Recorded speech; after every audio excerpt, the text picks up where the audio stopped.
गृहस्थ जीवन वो तपोवन है जहां जीने के लिए आपको किस प्रकार का आचरण करना है और किस प्रकार आप एकत्र कर सकते हैं, इम्पोर्टेंट हिस्सा अब शुरू होता है। और इसे हम एक कथा के जरिए ही पूरा करना चाहेंगे। बच्चों, ये कथा है सिखों के 10 गुरु हुए, उसमें हमारे 5वें गुरु अर्जन देव जी के समय की घटना है। कहते हैं एक बच्ची जो विवाह के पहले से ही गुरु अर्जन देव जी को अपना गुरु मान चुकी थी, उनका प्रवचन सुनना, उनकी आज्ञा में रहना, उनके दर्शन करना और उनकी भक्ति करना, उस भक्ति में लीन रहना, ये सच मानिए भक्ति नाम है उस मालिक के हो जाने का। हथ कारवल तिदिल यारवल।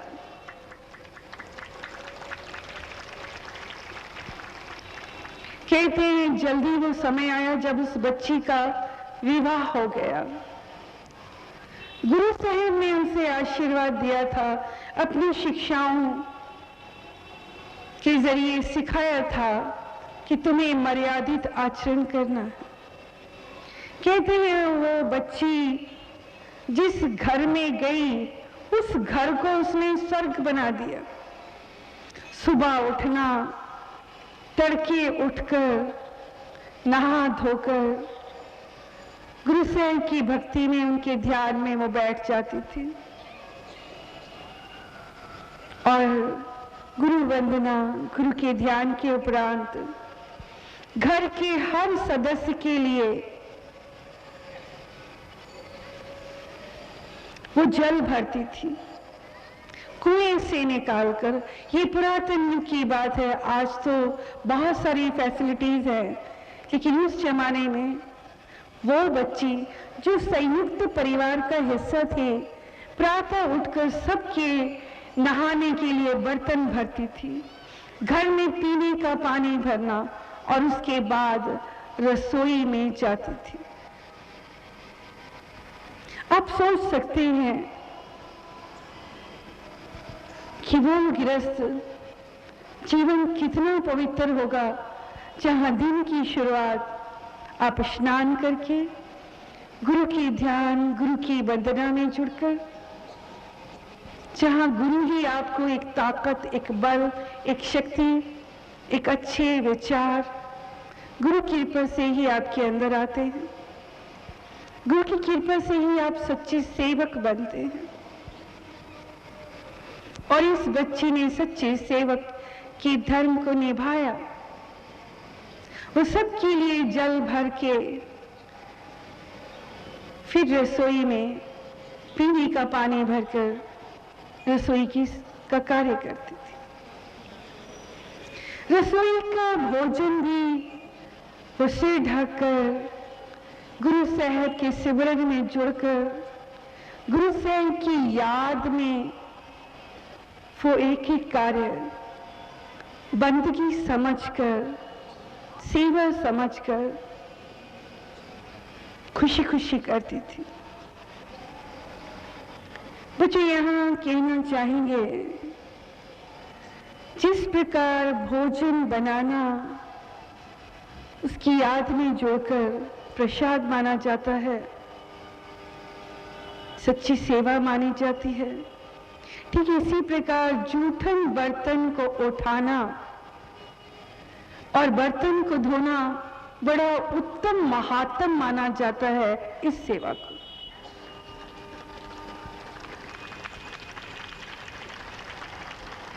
जो आज तो बहुत कम नजर आता है, आज बड़ा अजीब लगता है आज के युग में ऐसी बातें करना, क्योंकि आज तो नौकर चाकर लोगों ने रखे हैं, लोग स्वयं के ही बर्तन नहीं धोते तो दूसरों के क्या धोएंगे। पर अभी भी गुरुद्वारों में ये चलन है कि बर्तन की सेवा करना लोग अपना सौभाग्य मानते हैं, दूसरों के बर्तन उठाते हैं। उन्हें जब लंगर छकाया जाता है तो लंगर भी वो खुशी से बांटते हैं, जूठे बर्तन भी उठाते हैं और जूठे बर्तन दूसरों के स्वेच्छा से खुशी से धोते। ये जो आज नजर आता है गुरुद्वारे में, ये परंपरा सिर्फ गुरुद्वारे की नहीं, ये हिंदू धर्म से ही शुरू हुई। हम आप सबको याद दिलाना चाहेंगे महाभारत, जहां युधिष्ठिर और पांडवों ने यज्ञ करवाया था। आपको याद होगा कृष्ण ने स्वयं अपने हाथों से पत्तल उठाने की सेवा की थी।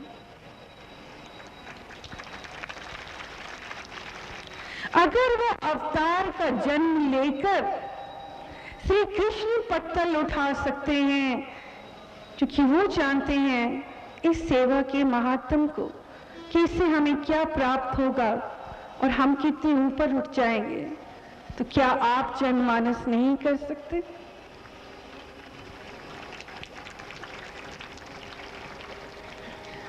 बच्चों, ये इस बच्ची का जिक्र चल रहा था जो गुरु साहब की आज्ञा अनुसार अपने जीवन यापन कर रही थी। उस जमाने में कहते हैं लोग अपने घरों का आटा स्वयं ही पीसते थे और ये प्रतिदिन सारे परिवार का आटा वो चक्की के जरिए चक्की चलाकर आटा पीसा करती थी। बच्चों, ऐसी सेवा तन मन से करना यहाँ व्यक्त करना चाहेंगे। आप जिस के लिए सेवा कर रहे हैं, अगर उस व्यक्ति ने कोई भी अच्छा कर्म किया है तो वो आपके लेखे लग जाता है, ये याद रखिए।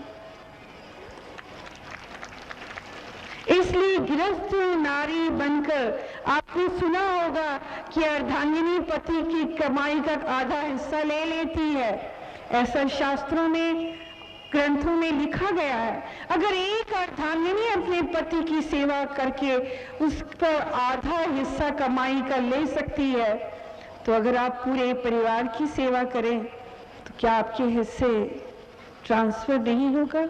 क्या आपकी लेखी नहीं लगेगी वो सेवा? घर बैठे ही हम अक्सर कहते हैं कि घर बैठे ही 4 धाम का फल हमने स्वयं अर्जित किया है। हम कभी तीर्थों पे नहीं गए, कभी उपवास नहीं रखा, कभी मंदिरों में नहीं गए, बड़ी पाबंदी में पले हैं, बहुत कम जाने का हमें अवसर मिला है, पर घर बैठे ही हमने ये सारी सेवाएं करके 4 धाम का फल हमने अर्जित किया।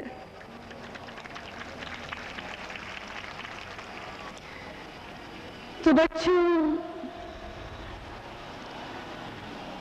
ये बच्ची किसी प्रकार का भेदभाव नहीं रखती थी, जैसे कि आज भी घरों में होता है। अगर कहीं संयुक्त परिवार आपको नजर आ भी जाएं, तो लोग अपने अपने कमरे की सफाई कर देंगे, बाकी छोड़ देंगे। मगर इस बच्ची में ऐसी भावना नहीं थी। वो सारे घर की सेवा, झाड़ू लगाना अपना सौभाग्य समझती थी। आज आपको लग रहा होगा कि माँ कौन सा टॉपिक लेकर बैठ गई, कभी झाड़ू और कभी बर्तन, तो इसका महात्म भी बता रहे हैं। अगर जूठन उठाने की बात की है तो महाभारत का उदाहरण दिया है, और अब उदाहरण देना चाहेंगे शबरी का। शबरी ने झाड़ू लगाकर ही श्री राम को पा लिया। शबरी जो प्रातः तड़के उठकर रोज झाड़ू बहारती थी, सिर्फ इसलिए कि ऋषि मुनि तपस्वी संत महात्मा जो प्रातः स्नान करने जाते हैं, कहीं उनके पांव में कंकड़ ना चुभ जाए। और शबरी रोज ब्रह्म मुहूर्त में उठकर अंधेरे में झाड़ू बुहारती थी, कंकड़ एकत्र करती थी, यहाँ तक कि नदी के तट पर जाकर रेत भरकर लाती थी और उस रास्ते पर रेत बिछा देती थी जहां से संत महात्मा के चरण पड़ने हैं। कहीं उन्हें कोई चुभन का एहसास ना हो। श्री राम की याद में रोज झाड़ू लगाकर फूल भी बिछाया करती थी। अपनी इसी भावना के कारण झाड़ू को बहारते, राम का इंतजार करते, उसने राम को पा लिया। इसलिए इन सब सेवाओं का अपना एक उत्तम महात्म है, इसका फल प्राप्त होता है। तो बच्चों, क्या हम कहना चाहेंगे इस कथा के बाद कि मन में अगर नेक विचार हों तो हम किसी भी काम को छोटा नहीं समझते, और कोई काम छोटा है भी नहीं। ये सब हमारे विचारों का खेल है। जहां सुमति तहां संपत्ति नाना, जहां कुमति तहां विपत्ति निदाना। अगर इस प्रकार की बहू घर में आ जाए या इस प्रकार की सोच परिवार के हर सदस्य की हो जाए तो सच मानिए वहां घर में बरकत बनी रहती है। ना धन की कमी होती है, ना सुख की और शांति की। प्रेम, वो हर दौलत उस घर में मौजूद है जहां आप परमात्मा से जुड़कर शिक्षाओं के अनुरूप मर्यादित आचरण करते हैं। हमने जो आज इतना बड़ा गृहस्थ के ऊपर लंबा चौड़ा व्याख्यान कर दिया, इसके पीछे कारण क्या है? क्यों हम कहते हैं कि गृहस्थ में ऐसे जीवन जीना है, इस प्रकार सच्चाइयों को स्वीकार करना है और इन सब धार्मिक मर्यादाओं को मान्यता देनी है? कुछ कारण है कि हमें 4 ऋण चुकाने हैं। गृहस्थ जीवन में हमें 4 प्रकार के ऋण चुकाने हैं। अगर हमने ऋण नहीं चुकाया तो हम ईश्वर को नहीं पा सकते। इतना आसान नहीं कि आपने घर बार त्याग लिया, आश्रम में रहने लगे, संत बन गए, आप अनेकों मंत्रों का उच्चारण करें, सारा दिन जाप करें, सारा दिन पाठ करें, सारा दिन चंदन का लेप लगाएं, सारा दिन प्रवचन करें, पर राम नहीं मिलेगा। राम राम करदा सब जग फिरे, पर राम ना पाया जाए। अगम अगोचर अत वडा, अतुल ना तुल्या जाए। वो इस तरह नहीं तुला से तौल सकते और उसे पा नहीं सकते। हमें बहुत से ऋण चुकता करने हैं। अगर आपने घर को ही त्याग दिया तो वो ऋण चुकता कौन करेगा? और पहला ऋण है ऋषि ऋण, यानी गुरु का ऋण। जो हमारे गुरु हैं, हमने जैसे कि प्रारंभ में ही कहा कि देहधारी गुरु धारण करना बहुत जरूरी है। गुरु बिन ज्ञान न होए, ज्ञान का बधा मन रहे।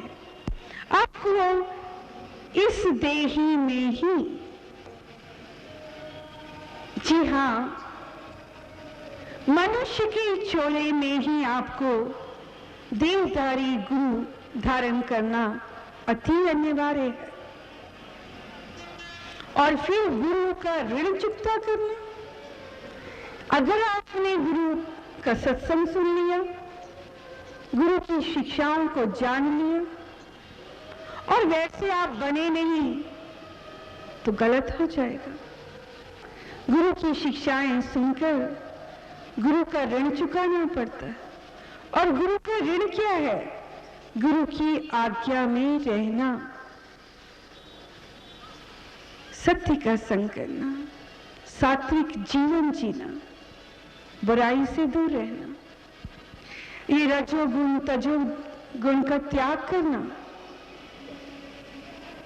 ऐसे ही बन जाना कि उसकी हो जाए, जिसकी लौ है उसमें समा जाए। ऐसा करना गुरु का ऋण अदा करना है। और ऐसी उम्मीद हम अपने बच्चों से जरूर करते हैं। हम आपकी हर बात मानेंगे, आप हमारी एक मान लीजिए। बच्चों, यहाँ हम वो कथा सुनाना चाहेंगे। परमपिता परमेश्वर की इजाजत हो गई, प्रवचन लंबा जरूर हो रहा है। बचपन में बच्चों हमने एक कथा सुनी कि एक राजा अपनी प्रजा के पास आता है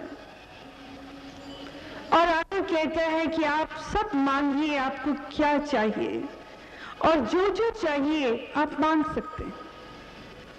मंत्री, कर्मचारी सब वही मौजूद थे और कहते हैं, किसी ने दौलत मांगी, किसी ने रुपया, किसी ने हीरे जवाहरात, किसी ने जमीन, किसी ने अनाज, किसी ने घर। जिसकी जिसकी जो इच्छाएं थी वो राजा से मांगता रहा। और राजा ने कहा अपने मंत्रियों से, कर्मचारियों से कि जो व्यक्ति जो मांग रहा है इसे दे दिया जाए। कहते हैं थोड़ी ही देर में सारी भीड़ चली गई, जिसे जो चाहिए था वो लेकर सब चले गए। राजा ने जब भीड़ से अपनी ओर ध्यान किया तो देखा एक नन्हा सा बालक खड़ा है और वो टिकटिकी लगाए राजा को निहार रहा है। राजा ने भोले बालक को देखा, प्यारा सा बच्चा, उसके सिर पर हाथ फेरा और कहा कि बेटा तुम्हें कुछ नहीं चाहिए। उसने उंगली के इशारे से कहा, इशारा करते हुए, मुझे राजा चाहिए। बच्चों, ये कहानी मन में कुछ ऐसे छू गई, जिसे राजा मिल गया उसे सब कुछ मिल गया। राजा ने हंसकर उसे उठाया और कहा, जिसे राजा मिल गया उसे तो सब कुछ मिल गया। हमने भी राजा को पाने की चाहत की, दो जहां वाली हम सब का राजा, और आज पा लिया। पर आज आप सबसे कहना चाहेंगे, आज आपको हम नजर आ रहे हैं, आप सब कुछ मांग रहे हैं और सब कुछ मिलेगा, मगर हमारी भी एक इच्छा है, हमें से हमको मांगिए। तो बच्चों, ऋषि ऋण के बाद आता है पितृ ऋण। अपने पिता माता पिता के ऋण को चुकाना। माता पिता के ऋण को चुकाए बगैर कोई सन्यासी बनना चाहे, गृहस्थ का त्याग करे, गृहस्थ की जिम्मेदारियों से मुख मोड़ ले, ये अनर्थ है, ये पाप है। यहाँ बहुत से ऐसे अनुष्ठान हैं, ऐसे बहुत सी धार्मिक रीति रिवाज, पूजा, जिम्मेदारियां हैं, जिसका पालन करना हर पुत्र का धर्म है। अब आता है नृप ऋण, यानी नृप माने राजा। अब जिस मुल्क में, जिस वतन में, जिस देश में रहते हैं, उसके प्रति भी आपका एक धर्म है। और ये जब से सृष्टि बनी तब से ये नियम चला रहा है। राजा को लगान देना, कर देना, इस धर्म का भी पालन करना चाहिए। मगर संसार में आज बहुत भ्रष्टाचार है। लोग बिजली इस्तेमाल कर लेते हैं पर बिजली का ऋण नहीं चुकता करते, जल लगाया हुआ है उसका कर नहीं देते, हाउस टैक्स नहीं देते। बच्चों, पूरी ईमानदारी के साथ वो हर टैक्स, वो हर कर, ये ऋण है एक राज्य के प्रति, जिसे ईमानदारी से आपको निभाना है। इतना ही नहीं, राजा के ऋण में ही शामिल है देश के प्रति आपका ऋण। देश पे कभी भी बाहरी आक्रमण आए तो देश के लिए समर्पित हो जाना, ये राजा के ऋण में ही आता है, राजा के कोष में ही आता है। आप राजा के कोष में धन जमा करें या खुद को समर्पित कर दे देश के नाम पर, ये नृप ऋण भी हर व्यक्ति को चुकाना पड़ता है और चुकाना जरूरी है। बिना चुकाए आप परमात्मा को नहीं पा सकते। बच्चों, आता है अब भूत ऋण। ये तो आप सब जानते हैं अच्छी तरह से कि जो प्रारब्ध में किया है वो भूत का ऋण है जो आपको इस जन्म में चुकाना। फिर संसार क्यों रोता है? हमारे पास आकर अक्सर लोग कहते हैं, हमने ऐसा कौन सा पाप किया जो हमारे जीवन में इतना दुख है, इतना कष्ट है, सारी समस्याएं हमारी जिंदगी में ही है। बच्चों, इंसान हंसे या रोए, जो होना है सो होए, कहानी किस्मत की। जो कुछ आप भूतकाल में अपने पिछले जन्मों में करके आए हैं वो तो होगा ही। आज आप रोए कि मेरे इतने बच्चे हैं, मैं कैसे उनका ब्याह करूं, मेरे इतने बच्चे हैं, मैं उन्हें कैसे पढ़ाऊं, क्या फला व्यक्ति ने मेरे ऊपर ये आरोप लगा दिया। ये सब कुछ जैसा जैसा आपने किया हूबहू वैसा वैसा ही आपके सामने आता है।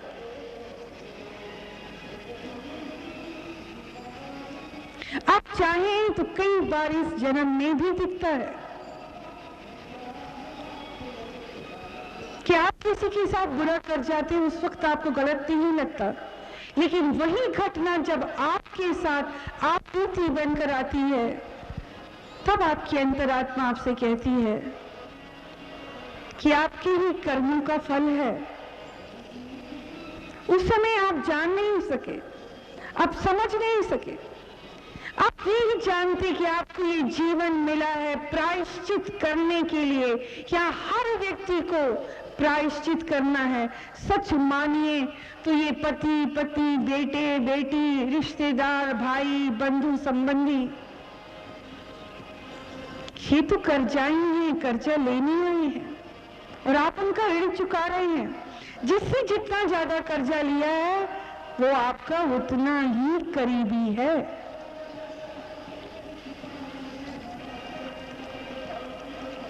और जितना ऋण चुकता होता जाता है वो अपने रंग बदल लेता है।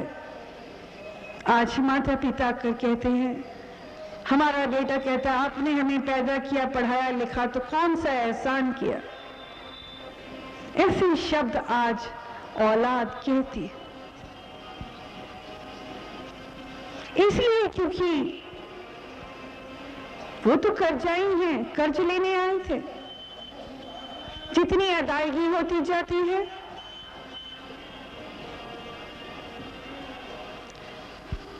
फिर वो नहीं पहचानते, मगर गलत करते। वो आज जैसा करेंगे कल वैसा पाएंगे।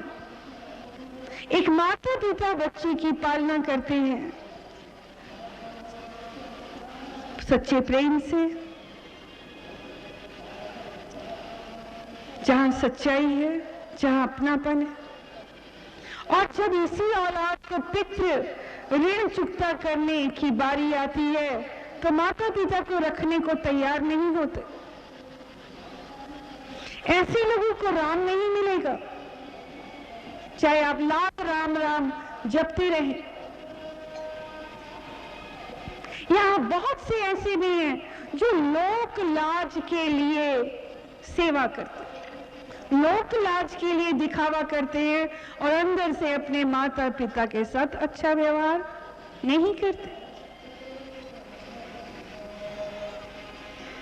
बच्चों, ये सब अधर्म है, अनर्थ है। ऐसे लोग जो अपने परिवार को, अपने माता पिता को छोड़कर चले जाते हैं, वो सन्यासी कैसे बन सकते? उन्होंने अपना कोई ऋण नहीं चुकता किया, ना पितृ ऋण, ना राजक ऋण, ना भूत ऋण। आपको बताना चाहेंगे हमारे पास कुछ महानता है कि हम आपके पास रहना चाहते हैं। ये उन दिनों की बात है जब हमारे पास आश्रम नहीं था। आज तो उस मालिक की दया है कि आश्रम है, बाहर से आने वाले संगत की रहने की व्यवस्था आज हम कर सकते हैं।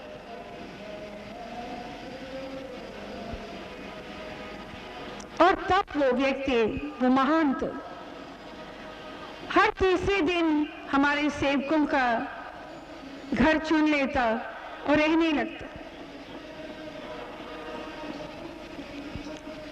एक दिन हमने उनसे कहा कि आप हर तीसरे दिन घर बदल लेते हैं, आपका स्वयं का घर नहीं? कहने लगे कि मैंने तो बचपन में ही घर का त्याग कर दिया। तो हमने कहा आपने इतनी बड़ी आयु, उम्र कैसे गुजारी? कहने लगे ऐसे ही, कभी मंदिर में पुजारी बनकर, कभी किसी के घर पूजा करने गए, वहां रुक लिए। उन्होंने सारा जीवन इस प्रकार ही गुजारा, ना खुद कोई कमाई की, ना अपने हाथों से कोई कर्म किया, ना अपने हाथों से कर्म करके दूसरे की सेवा की, बल्कि सारी जिंदगी सेवा करवाते रहे।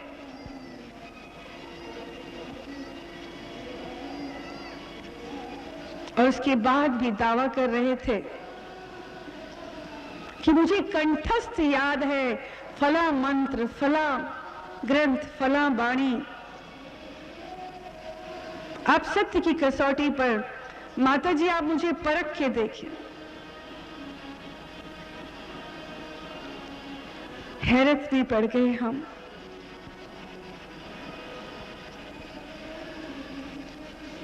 जहां ये मान लेना कि आज हमने जाप किया है, इतनी बार माला फेरी, धर्म इसे भी अहम कहता है। और वो दावे से अपनी कंठस्थ की गई चीजों का सिर्फ दावा ही नहीं कर रहे थे, बल्कि हमसे कह रहे थे सत्य की कसौटी पर हमें परख के देखें। जिन्होंने कभी धर्म के अर्थ और मायने नहीं जाने, कभी सेवा नहीं की, सिर्फ सेवा करवाई है, वो तो खुद कर जाई हैं। ना जाने कितना बोझ उठाए फिर रहे हैं। उन्हें राम कैसे मिलेगा? बच्चों, यहां कहना चाहेंगे ये मार्ग ऐसा मार्ग है, आप कितने ही ऊपर क्यों ना हो जाएं, सेवा आपको करनी ही पड़ती है। आज राम को पाकर भी हम अपने को सेवक ही मानते हैं।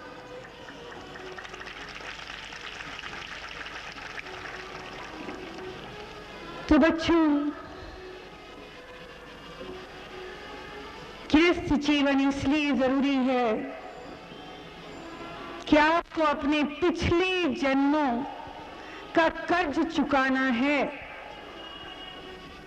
और हम कहना चाहेंगे जितना हो सके कर्ज की अदायगी कीजिए, जितना हो सके प्रायश्चित कीजिए, व्यवहार का दान कीजिए, प्रेम का दान कीजिए, समय का दान कीजिए, सेवा का दान कीजिए, धन का दान कीजिए, व्यवहार का दान कीजिए।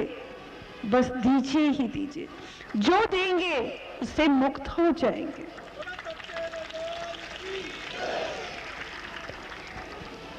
तो बच्चों, देना ही देना और देकर ऋण मुक्त होने का नाम ही गृहस्थ आश्रम है।